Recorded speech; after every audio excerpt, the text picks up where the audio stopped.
Segundo o último censo do IBGE, a população indígena do Brasil é formada por quase 900 mil pessoas de 305 etnias.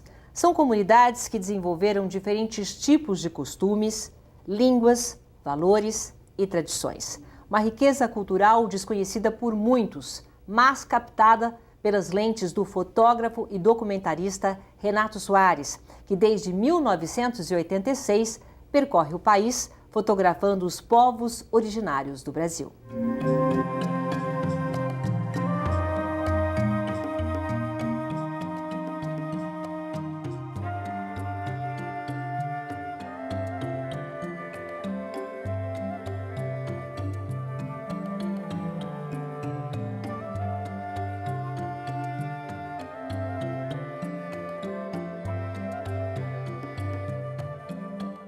Renato Soares é o nosso convidado no Opinião Livre.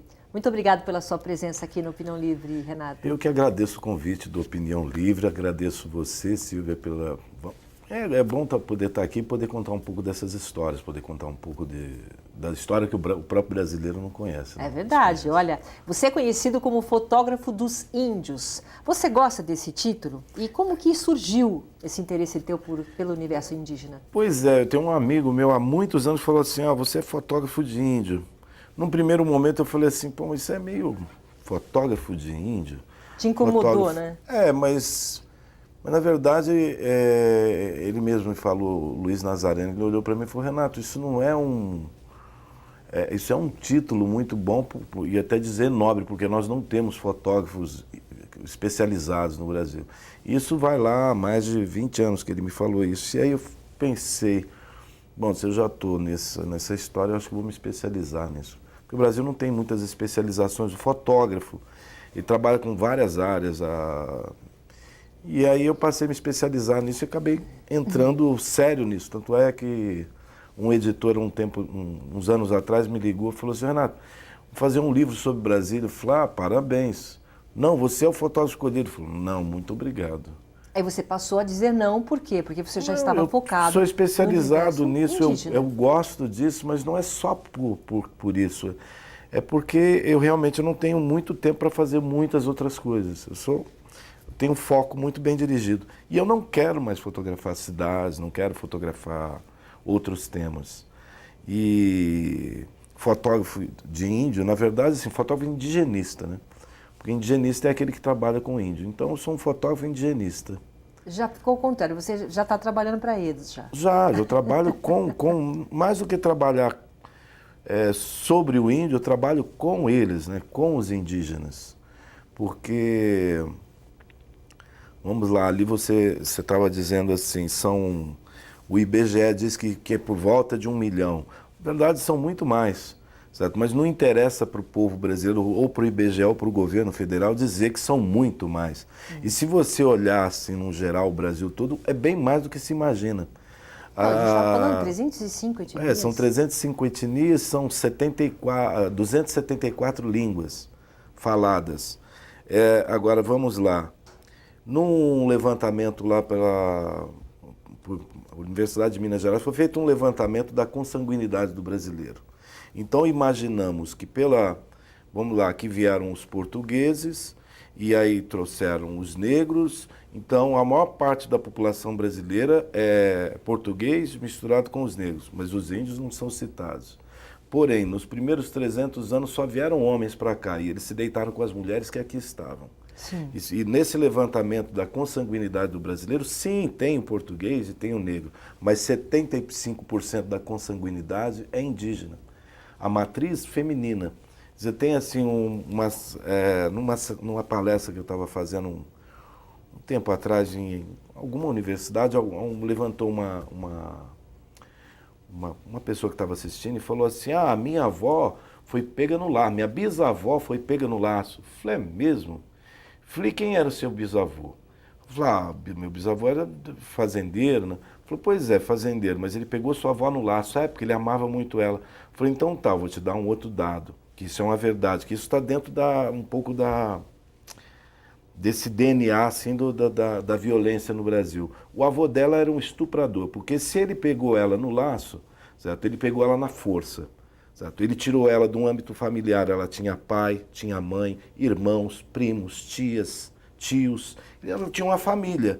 E ela foi sequestrada de lá por um sujeito que passa a se chamar, vamos lá, de marido? Não, talvez nem tenha casado com ele, talvez ela foi ali uma escravizada por ele e foi obrigada a ter um filho com ele. Quer dizer, isso tudo você está falando, né? Nós vamos falar das suas imagens aqui. Sim. Mas assim, na verdade você praticamente entrou nesse universo indígena sim. E começou a fazer parte disso e defender também, né? Sim, esse projeto Ameríndios do Brasil, o que é esse projeto?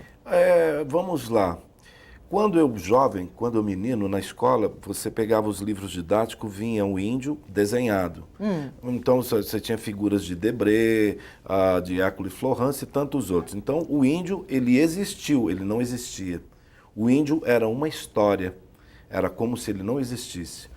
E já na fotografia, você vai ter a fotografia de um índio muito maltrapilho, um índio maltratado, mas não nos livros didáticos, mas nos jornais e na história que começa a se contar. E um índio que também que não participa de nossa sociedade. Quando eu começo a trabalhar, eu fotografei problemas ambientais, desde o do meio ambiente e os índios, sim. Mas aí eu percebo que havia uma falha. Por que eles eram mostrados dessa forma e não de uma forma digna? E aí eu criei esse projeto de retratar todas as 305 etnias, a diversidade cultural, mostrar quem são, a sua língua, mas mostrar eles de uma forma mais digna, mostrar o que o outro tem de melhor, mostrar a pessoa o que ela tem de mais belo. Mostrar um lado bonito, o lado realmente. Bonito, a verdade. A verdade. Que é bonita. Porque assim, o índio indolente e preguiçoso não existe. Eu duvido alguém que aguente um dia de lida do índio. Por quê? Porque ele trabalha duro. Já tombou. Ele tem uma rotina. Você vai tombar uma roça, vai fazer uma roça. Nós usamos tratores, eles vão lá na enxada. Sim. Certo? Isso é um trabalho. Aí você vai sair de casa, você vai sair para pescar. Não é uma diversão. Ele vai sair para pescar e se ele não voltar com peixe, ele passa fome. Então ele tem que pescar, ele tem que caçar, ele tem que viver, coletar ou colher as coisas que plantou, cuidar. Por quê? Porque ele não tem o pensamento de acúmulo de riquezas. Então ele não pesca e põe o peixe na geladeira para comer 2, 3, 4, 10, 20 dias. Não, ele pesca para comer hoje, o peixe fresco. Mas isso é uma coisa boa, a gente pensar o que a gente vai fazer hoje apenas? Hoje, agora apenas. Eu acho fantástico, porque ele não pensa nessa coisa acumulativa. Nós nos tornamos uma sociedade acumulativa. Eu tenho uma camisa, 2 camisas, 5 camisas. Quantas camisas eu tenho? Quantos sapatos você tem, Silvia? É verdade. E quantas coisas, e assim, nós ficamos tramando as coisas que nós não temos para conquistarmos. Eu comprei um apartamento, agora eu preciso de um apartamento para quê? Para o meu futuro. Não, mudou totalmente a sua concepção. E o hoje? Você esqueceu de viver o hoje, o agora, e passou a viver o futuro. E o que é o futuro? Eu preciso me aposentar, então, preciso trabalhar. Aí começa Mudou totalmente a sua maneira de pensar depois dessa convivência? Totalmente. Renato. Outro dia me perguntaram, mas e você, quantos sapatos você tem? Eu falei, eu sei quantos eu tenho. Tenho um tênis e 2 botas. Preciso, eu tenho um tênis, um sapato e uma bota. Agora, em relação... E um chinelo de Eu acho dedo. fantástico isso, eu acho fantástico porque só essa vivência, né, essa experiência que você teve, quanto tempo você já chegou a ficar numa convivência dessa assim? Uns 6 meses, 8 meses. Num lugar só? Viajando entre aldeias. Especificamente em que área? Porque você colocou exemplo, assim... Por exemplo, vou te falar... Maior número possível de etnias. Como é que você fez essa viagem? Onde você foi ficando? Por exemplo, vou te contar assim, as viagens mais próximas, que ali eu estou terminando o ciclo ali, Xingu. Né? O Xingu são 16 etnias. O Parque Indígena do Xingu foi criado pelos irmãos Vilas Boas. Começa a história do Parque Indígena do Xingu, começa isso nos anos 30, quando o general britânico declara assim, quando acabarem as grandes conquistas, conquistaremos os brancos deste país. Aí, criado por Rondon a Marcha para o Oeste, o governo federal vamos integrar para não entregar. E isso começa, e ali inclusive começa o Brasil ver que naqueles rincões haviam muitos índios, Tá. que ninguém imaginava. Mas vamos lá. É, Essa viagem o Xingu, sua, por exemplo, são 16 etnias. Ali eu já cobri quase que todas elas. mas elas são perto uma da outra? Como Não, funciona? não. Estão dentro de uma reserva. Uma reserva do Xingu tem o tamanho da Bélgica. Tá. E eu acho que é um pouco maior até. Mas vamos lá. Então eu vou para a aldeia Calapalo. Para eu ir para a aldeia Calapalo, eu tenho que sair daqui para o Mato Grosso. São 2.000 quilômetros até o Xingu. Vou pegar barco, vou pegar... Ou barco, eu posso ir de avião, mas normalmente eu vou de barco. O barco você vai andar umas 6 horas de barco até chegar na aldeia. Tá. Quando eu vou sozinho, eu não levo comida. Eu vou comer, vou me alimentar com eles, a comida deles. E você é super bem recebido? Sim, sou, Sempre? Sempre. Eles já sabem, quer dizer, eles já sabem que o fotógrafo Renato... Não, eles são meus amigos. Né? Agora, né? Mas no mas primeiro já contato... tem muitos anos. Já. Não, no primeiro contato, vamos lá. Isso é interessante. Quando eu comecei a fotografá-los, era muito difícil. Inclusive, assim, a dificuldade, inclusive, de chegar nos lugares era muito maior. Aí eu montei o projeto Ameríndios do Brasil. O grande, talvez assim, a grande sacada foi perceber o outro. Quando eu falo da fotografia do outro, entender o outro. Fotografar o outro é olhar um pouco para dentro de si mesmo. Como é que eu quero ser visto? E depois outra coisa, se eu tenho uma fotografia sua, eu detenho os direitos como autor. Mas e os direitos como personagem? Que é o direito de uso da imagem. Então eu passei a pagar, comecei a fazer um contrato com as etnias, com os grupos. Inicialmente era no Fio do Bigode. Você chegou, conversou, quero fotografar vocês, Fio do Bigode. Depois Eu você comecei começou, tudo que era você vendido, mesmo achou eu que mesmo. deveria. Eu comecei a vender as fotografias e pagava para eles uma porcentagem. Às vezes eu vendia mais, pagava mais. Vendia Pagava menos, em dinheiro? pagava menos dinheiro, ou às vezes o que eles precisavam, o que eles pediam. É. Depois eu olhei e falei assim, não, isso tem que ser legalizado de forma jurídica, inclusive, de uma forma legal. E eu passei a fazer um contrato de cessão de direito de uso de imagem. Não com a pessoa, com a comunidade. Porque se fosse pessoa por pessoa, poxa, quantos milhares de pessoas eu já fotografei, eu teria que ter 1.000 contas para pagar, 1.000 fotos. Aí você chega lá, tem uma pessoa, um cacique, não sei. Não, tem a comunidade. A comunidade é gerida assim, vamos, por exemplo, você tem o cacique, você tem o dono da aldeia, você tem o dono da flauta, você tem vários personagens. Mas a comunidade, ela se faz assim, você tem o cacique que é a representatividade da comunidade para com você ali. Mas eles hoje eles passaram a abrir associações. Associações, por exemplo, os Iaualapiti tem a associação Auapá. A associação Auapá, ela cuida das coisas relacionadas à aldeia com os externos.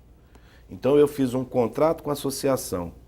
Quando tem um ritual, uma festa ou o cotidiano mesmo, eu vou para lá, passo uma temporada de 1, 2, 3 meses lá com eles. Então vou fotografar de rituais, cotidiano, tudo, um geral.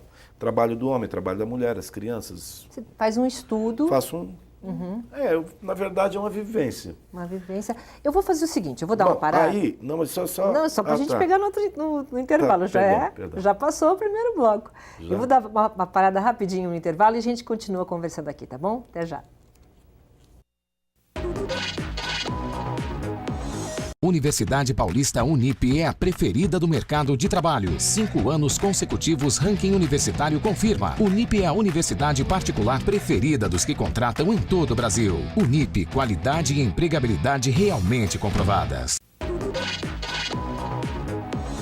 Opinião Livre está de volta, conversando com o fotógrafo Renato Soares. E a gente estava aqui, ele explicando tanta convivência, né, com os indígenas, que você se preocupou com o direito de imagem, você fotografa as festas, fotografa tudo e agora realmente tem um contrato que você faz com cada, a gente fala tribo?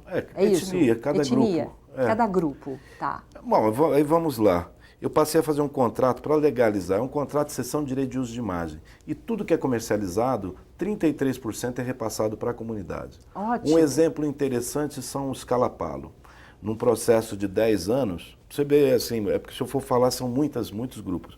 Os Calapalos, num processo de 10 anos de venda de imagens, eles passaram a juntar o dinheiro. Compraram uma caminhonete L200. Você ajuda, então? Compraram um barco com motor. Compraram um motor, teve um motor que afundou no rio, mas compraram. Compraram o rádio de comunicação, que ele faz a comunicação com as outras comunidades. Que isso daí, na verdade, era uma responsabilidade do governo federal. Mas que eles acabam fazendo. Mas eles não tiveram retorno, eles compraram. Aí também tem um gasto com combustível, arrumaram o caminhão, compraram metade num caminhão. Não, fizeram várias coisas. Maravilhoso. Dizer assim, eles não precisam de dinheiro, eles não precisam de dinheiro para as coisas internas. Para as coisas externas, como o barco, o carro e tal. Por que eles compraram um carro, uma caminhonete L200? Por quê? Sabe para quê? Para fazer o transporte das pessoas doentes para o porto. Porque isso também é uma responsabilidade do governo federal que não teve resposta e eles compraram, passaram a ter independência. O que eu acho incrível, Renato, assim, que independente de você fotografar, você está levantando uma bandeira. O que eu sinto aqui nessa nossa entrevista, que eu quero falar, a forma como você fotografa, a luz que você usa, mas o que eu sinto é esse engajamento seu em defendê-los. Isso é muito bacana. A fotografia, na verdade, é uma ferramenta de um discurso. É um testemunho, né? Essa fotografia que você está querendo passar, olha aqui, eles estão aqui, eles precisam, eles são gente, deu para entender como realmente dizer assim, o que você quer existimos, mostrar. Né? Nós somos alguém. Oi, nós pertencemos a esse mundo e nós estamos esquecidos aqui. Mas é exatamente, a fotografia ela passa a ser uma ferramenta desse discurso. Maravilhosa. Vamos lá, agora falando de fotografia. Fala um pouco das fotografias. De onde vem a fotografia? A fotografia surge no momento lá do desejo do homem de retratar a si mesmo. Então, se você buscar os registros mais antigos, estão impressos nas cavernas, as pinturas rupestres. E aí, de lá para a criação da fotografia, o que nós vamos fotografar? Nós mesmos, como fizeram os povos mais antigos. Mas você sente isso quando você vai fotografar os índios? De certa forma, sim. Porque as luzes que você usa, essa luz da oca... A luz de oca é uma brincadeira de um amigo do Zupani. Porque são lindas as fotografias. Que um dia eu comecei a explicar, vamos dizer, tecnicamente, e ele falou, isso é a luz de oca. Eu falei, por que luz de oca? Porque você sempre está dentro das ocas. E aí, na verdade, luz de oca é tudo contexto dentro das aldeias. Aquela fotografia eu vou descobrir, eu vou fazer um paralelo com o Caravaggio. O Caravaggio, você, dentro de um espaço, é a luz que entra e que desenha os ambientes.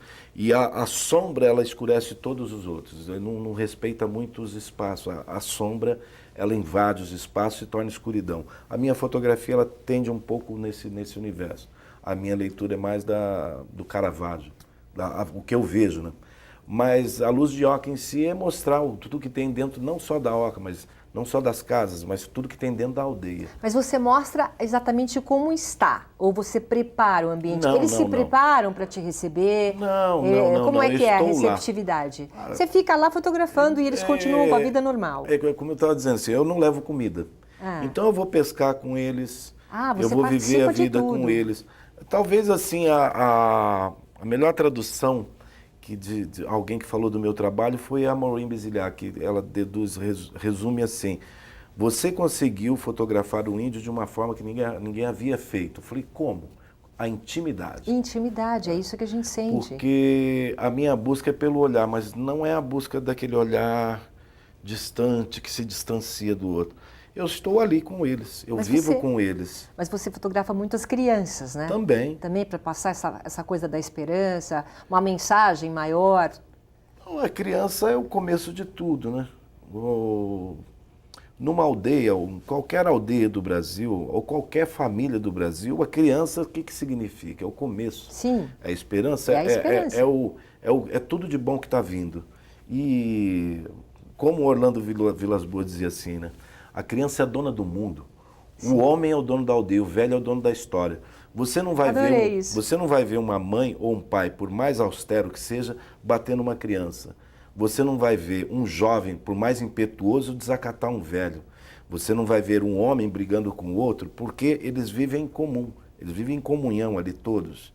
Isso dentro das etnias. A nossa sociedade está totalmente doente. Porque tem que aprender com eles. Nós brigamos entre nós para ganhar espaço. A criança nós tiramos de lado, porque a criança compete com a gente. O velho, por ter conhecimento, melhor colocar no asilo, porque o velho não sabe nada. Olha só. Velho é que nem criança, não sabe de nada. Então a criança não sabe de nada e o velho não sabe de nada. Quem sabe somos nós. Quer dizer, a nossa sociedade uma tem arrogância muito que aprender ainda. E lá ainda eles mantêm, né? Eles mantêm todo esse cerne essa hierarquia, que é uma hierarquia de disciplina e saudável. Não, é uma coisa assim... Natural. É uma coisa fascinante porque é um ser humano mais humano do que a humanidade. Eu acho que é isso. Né?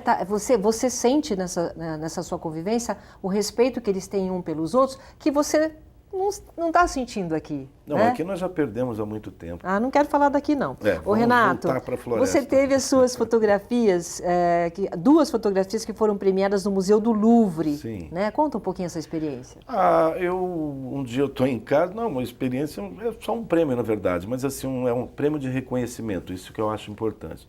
Eu estou em casa, toco o telefone, uma pessoa lá da França e a diva ela me diz, Renato, nós selecionamos o seu trabalho por reconhecimento ao conjunto de sua obra e queremos premiá-lo. Você aceita? Eu falei, claro que sim, né? Quem que não quer um prêmio, né? Eu não coloquei a foto em concurso, eu não entrei em concurso nenhum. Então, isso para mim tem mais valor. Certo? Porque eu não entro em concursos, eu não sou muito de... Não, eu já percebi que você não quer... O que você quer realmente é mostrar...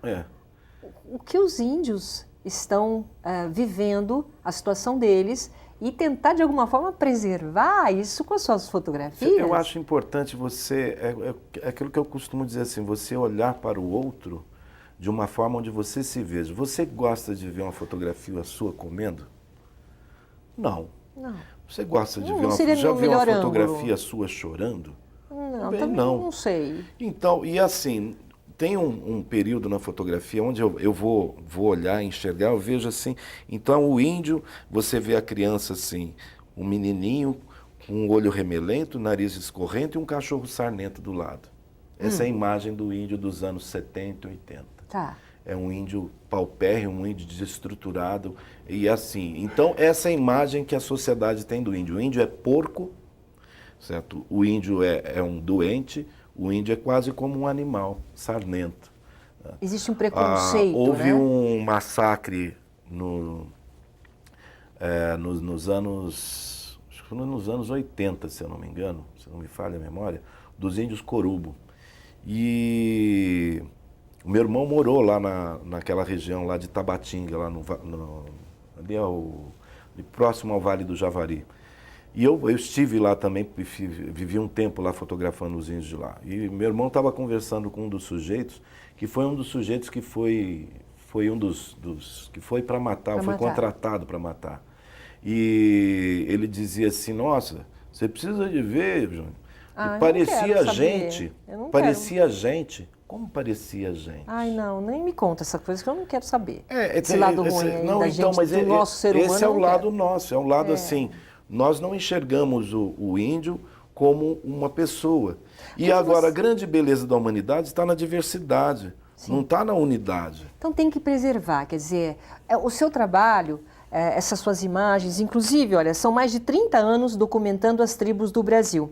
Você tem ideia do tamanho desse acervo? E o que você quer que esse acervo represente, já que você... é a própria bandeira em relação a que os índios representam para nós? Vamos lá. A parte do acervo ele tem uma coisa positiva. A maior parte é vendida para livros didáticos. Que então, ótimo. as crianças começaram a ver isso nas escolas. Que legal, certo? né? A maior parte do acervo. Já é uma vitória, não?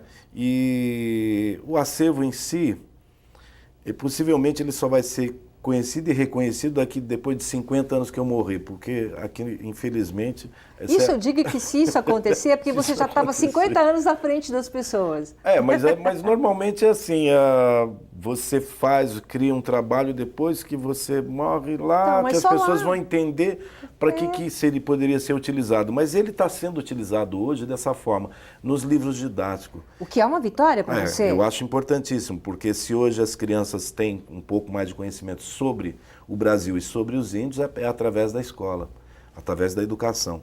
Agora, eu não sei,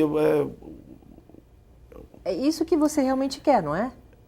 não, Esse legado, que é isso que essa é a você parte importante, mas assim, o meu objetivo é fotografar todas as etnias. Faltam. Se eu vou conseguir, eu não sei. Quantas faltam? Falta umas 170 por aí. 100 e ou quanto? mais, 180 talvez. Você tem ideia de quantas estão? 170. Tem no Brasil todo? Quantas? Aqui nós assim? estamos. Quantas existem no Brasil todo? Em quantas regiões tem? Etnias 305. Então, 35 no total, mas você fez quantas? Uns 60 grupos. Falta coisa ainda, hein? Falta, mas eu não tenho medo de fazer. Ou, vamos lá, financiamento? Não tenho. Eu faço tudo sozinho.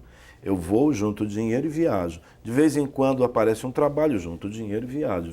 Às vezes me contratam para fazer fotos em alguns lugares. E aí eu viajo. Junto o dinheiro e viajo. E o dinheiro provém disso mesmo. E sempre eles também têm um retorno. Você comentou assim, como é que você faz para ir para a aldeia? Antigamente eu não era conhecido pelos índios, e nem como fotógrafo. Hoje eu sou reconhecido como fotógrafo, mas para mim o maior reconhecimento é deles. Eles já ficam te esperando.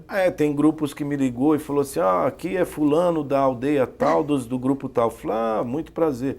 Aqui, você vem fotografar nós, estamos esperando você. Isso para mim é mais interessante, ser reconhecido por eles, né? E também mostrar tudo que eles têm de bom, mostrar a cerâmica, mostrar o artesanato, essas peças de culturas. Mostra tudo, sim. né?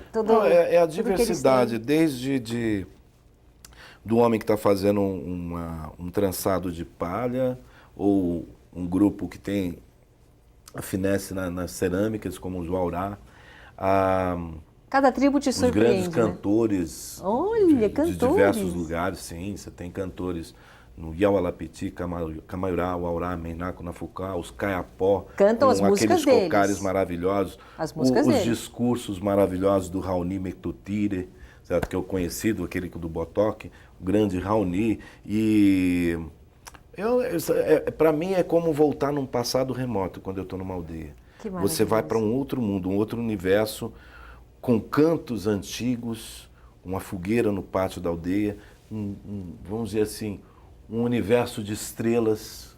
É um universo mágico para mim. E eu agradeço você por ter trazido um pouco desse universo. Infelizmente a gente não tem mais tempo. Muito obrigada pela sua presença aqui, mesmo viu, pouco Renato? tempo aqui, a gente vai conseguindo divulgar um pouquinho mais. Não, vamos sim. Plantar uma árvore vale a pena, uma semente já é alguma coisa. Isso mesmo. Inclusive nós vamos terminar com imagens, um pouco mais de imagens do Renato Soares, tá bom? Muito obrigada e obrigada a vocês pela companhia. Até o próximo programa. Tchau.